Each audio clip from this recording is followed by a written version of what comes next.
Got a quick video for you today. This is going to be on the 25 Frontier Pro 4X 3.8 liter D41. So we're going to do oil change and also do the rear diff fluid. It's kind of only available free time I have, so I'm doing it a little bit early because I'm starting the busy season at my job. So I'm only at 8,000 miles. I'm doing oil changes every 4K, and I was going to do the rear diff at 10,000. Majority of your wear is all in break-in process on the oil, so you could change that rear diff out at 5, 10, 15,000 miles, and it's still going to be pretty dirty from just the manufacturer just breaking in the gears, the shavings. It all occurs within like the first couple hundred miles.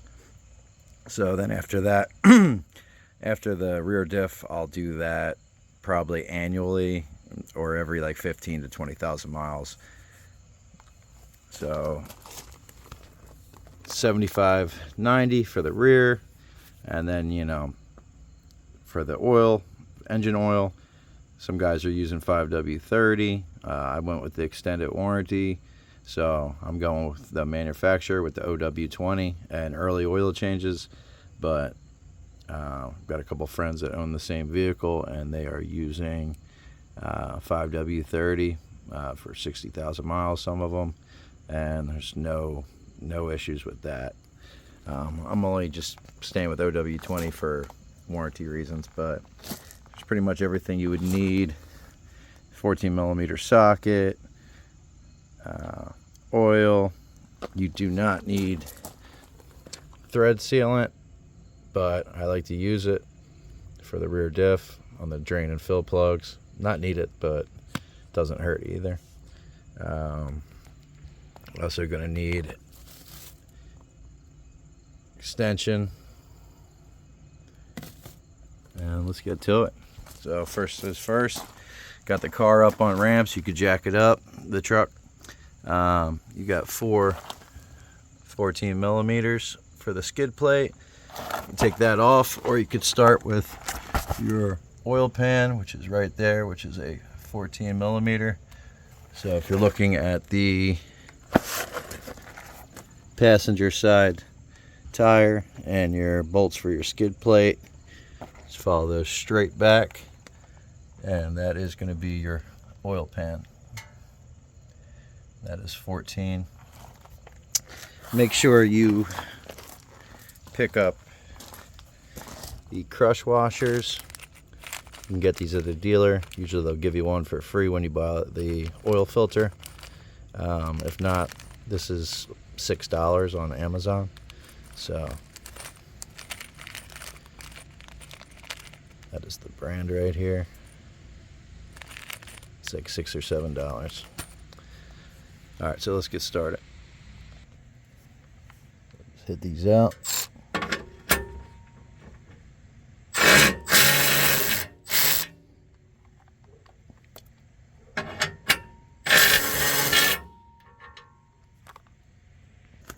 Did forget one part. You're going to need a 10mm for this little inspection door.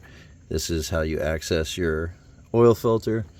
You could also go in from the other side, but this is the way to do it right here. 2 other pieces of information. So I believe this oil filter has been replaced on for the Frontier with it's the red lettered with the 1E. You could use either or is fine. They're basically the same exact thing. And this is a very tight and awkward spot. This made in the USA, Motovex Tools. It's the part number MX2320. Good tool to have.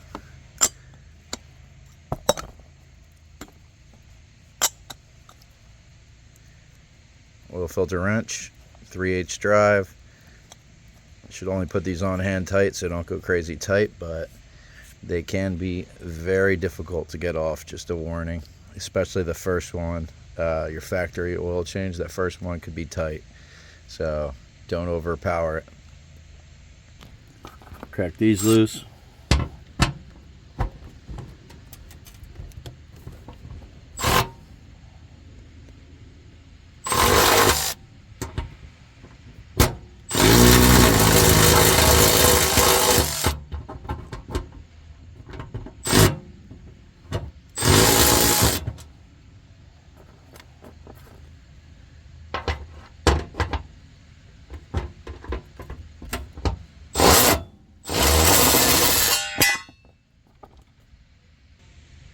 Alright, and then you'll see how tight that oil filter is up there.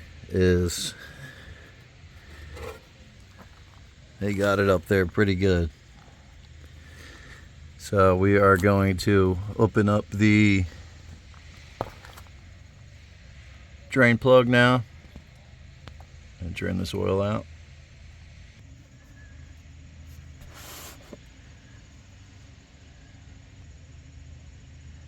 I also have the engine oil cap opened up so we have a little bit better flow.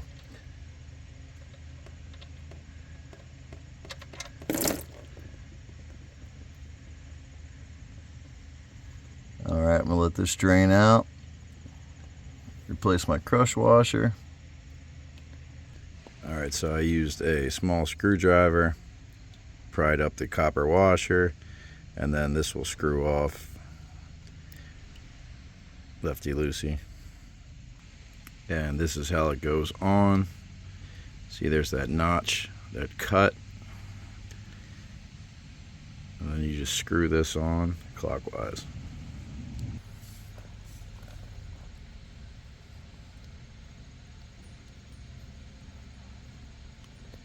This will go almost all the way to the bottom.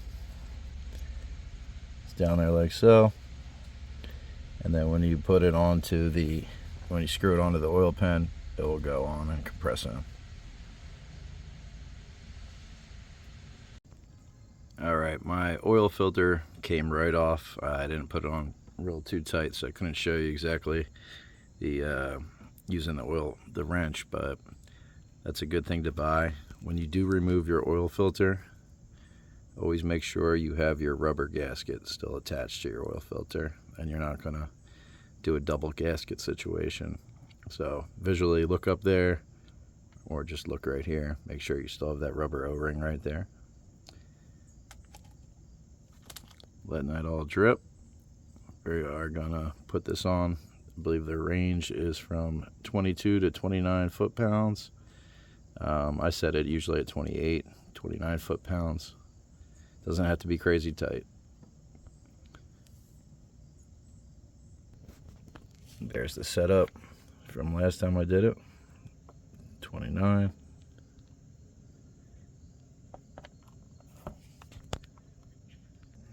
Now always make sure you thread these on by hand.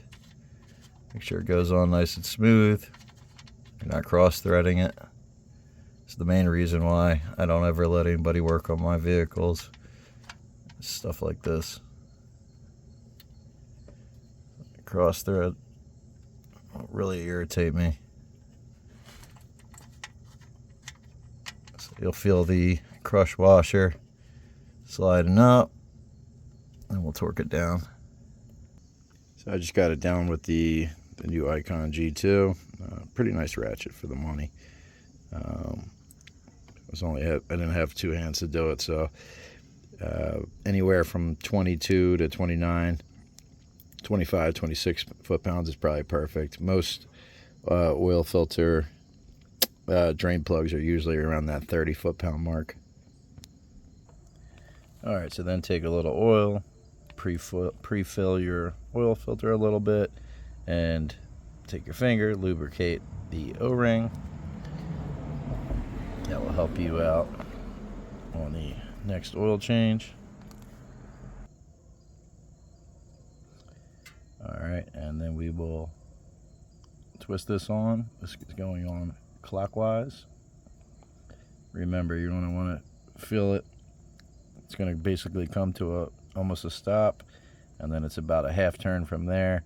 You do not want to use all your strength here. This is by feel that you will perfect over time. It's always better to go a little tight, but don't ever use all your strength here. Alright, so we are spinning it clockwise.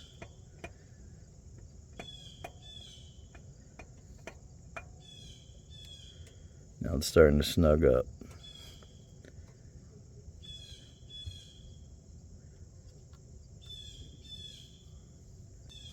Now if you see where it says Nissan right there, that got a little bit tight when it was in the 12 o'clock position. Now, where the N is at Nissan would be in the 7 o'clock position right here. So that is completely tight from started to snug up at 12 to the 7, and that is just about perfect, I would say. Now I'm going to wipe down excess oil from here and on the oil pan, and then we're going to fill it up 5.3 quarts. Alright, so with the fill, I went with Royal Purple. I pretty much used like 4 oils, Pennzoil Ultra Platinum, Royal Purple, Amsoil Signature Series, and also Valvoline Advanced. I'm usually stocked up pretty good, but this was on sale at Walmart on rollback, so went with that. So this is 5.3 quarts. Some people throw in 5, start it up, check it out. What I do is I throw in the full 5, and then I do a small splash from a quart bottle. Now, mind you, that's full 5 quarts went in there, plus what I already put in on the oil filter, which looks like to be, we're down to 28. So I put in about 4 ounces, so I figure 0.3. So I need just a little bit more to be at the correct level based off of that. I mean, I'm probably pretty good right where I'm at. I'm going to add a little small splash, then bring it down and check where we're at. And that's about what you're looking for right there. So full 5 quarts and somewhere in this range. I usually give everything a quick wipe. I put a couple paper towels down so I don't spill. Sometimes I'll fumble it. Save your old container to dump the oil back into, your used oil. Get rid of that responsibly. AutoZone, Advanced Auto, Napa, anywhere that has oil recycling. It's also good to pour it back in there, kind of see where you're at, let you know if your engine's burning oil, if you have any serious problems. So we are pretty much done here. What we'll do is start it up, check the fluid, and then we're going to go to the rear diff.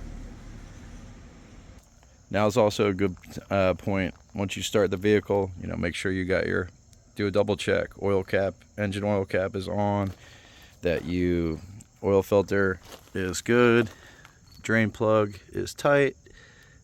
Start it up right where it's at. See if you got any leaks. If you forgot the oil filter O-ring, it will start spewing out very aggressively right at the oil filter, and that's a good time to stop, remove the oil filter, and fix your problem.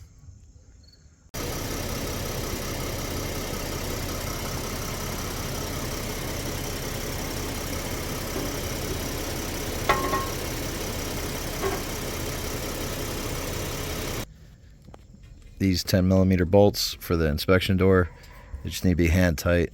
Don't need to go super strong with those. Nice and easy. Choke up on the ratchet. When you put your skid plate back on, you'll see there's the hook here. Hang it up there. Then these 14mm. Thread these in by hand.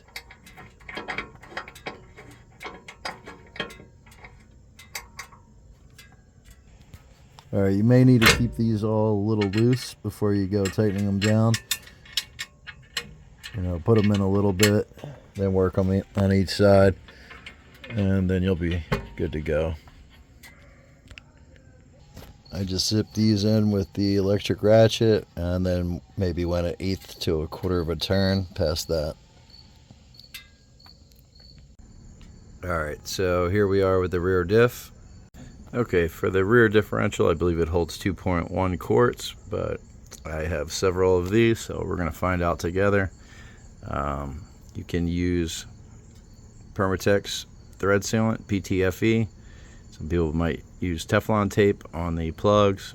You don't need either. You could just use them the way they are and tighten them up. I prefer to do it this way. That's by choice. Can't hurt. So I've got a 3/8 breaker bar. One thing you could get wrong here, and it's the most important part, always start with your fill plug, then the drain plug. 1 and then 2. You know, if you can't get this open and you drain it, you're going to be in a serious problem. So always start with the fill plug first. If you can't get this open, then you stop and reassess the situation. So we're going to start here with the fill plug, then the drain plug. Whatever comes out, we're going to put back in. Just fill it up to the top here. When it seeps out, that is when you are full. So super easy. Never pay anybody to do this for you unless you've got money to waste. I mean, this is a 5-minute job, 10-minute job, and super simple and good peace of mind. About maybe $40, $50 in material. Here we go. Alright, I just cracked it loose with the icon. You can see that they had a sealant on there. It wasn't too tight. It's about the tightness of a oil drain plug. So we're going to get this off. And this truck has 8,004 miles on it, so 8,000 miles. She's seeping out. And looks relatively clean, which is good.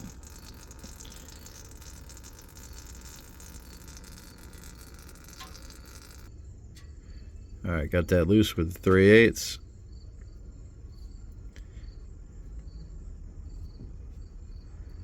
This is your magnetic.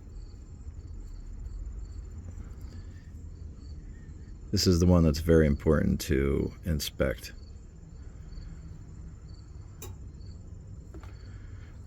See, she is pretty dirty. This is only 8,000 miles.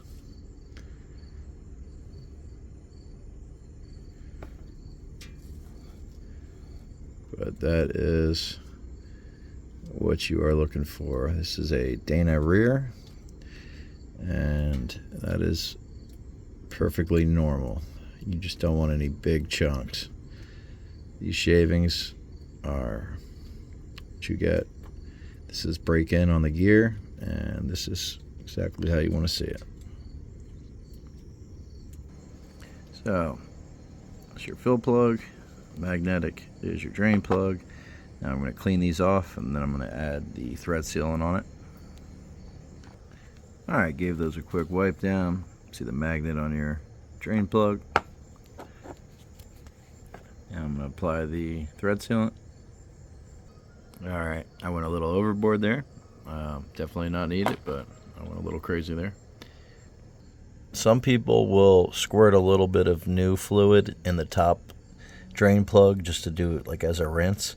My stepdad always used to do that. It's kind of something I do, but not that much, just a little bit, but totally not needed and unnecessary. Alright, so open up your bottles. There's a safety seal underneath. Remove that. You got to cut the tops. So get everything prepared for when you get under the truck. I believe it's 2.1 quarts. I'm on a slight little bit of a incline, so I'm probably going to have to move the truck around the opposite way to get the correct fill, but it'll be pretty close. So I believe it's just over 2 quarts, so you probably need 3 of these, but we're going to fill it up together. The fill plug is 25 foot-pounds, and the drain plug is 20 foot-pounds. Basically, you're going to do them like the drain plug on your oil pan. That's about the strength you need for this. So another thing, you don't need to go crazy tight, and you should use that sealant. See, I have that back in, torque down, and we are going to start filling. Not bad to clean some of this stuff out, this debris. Alright, let's get it filled up. Now with 2 quarts, I am overflowing. That's just showing you that I am on a little bit of a decline. So I'm gonna I'm gonna put the the fill plug back in, spin the truck around. There's a flat spot over here, and I'm going to change. This is why it's important to get on a flat spot. I basically need maybe a tenth of a cord, maybe a little bit more, a quarter of a quart more. All right, so 25 foot-pounds for the fill plug and 20 for your drain plug down here. Clean it up with a little brake clean when you're done. Wipe everything down, and that is your rear differential. Nice and easy. Takes about 15 minutes if you're not recording. 10 to 15 minutes, let it drain, clean everything up. If you're doing it real, a good thorough job, it's about 15 minutes. Next, I will be doing a video on undercoating. Gonna do this whole truck in September, the whole bottom frame, underneath rocker panel area, pretty much everything to protect from the road salt. So hopefully this helps. Like the video, share,